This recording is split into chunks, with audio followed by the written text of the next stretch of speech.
Welcome to Personal Adjectives.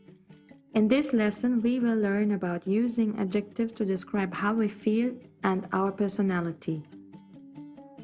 Here are some adjectives to describe someone's personality.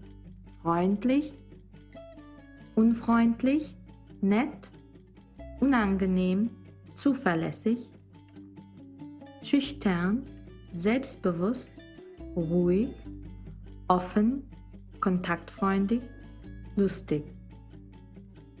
Use with the verb to be. Bin, bist, ist, sind, seid plus adjective. For example, Sie sind nett. Sie ist kontaktfreudig.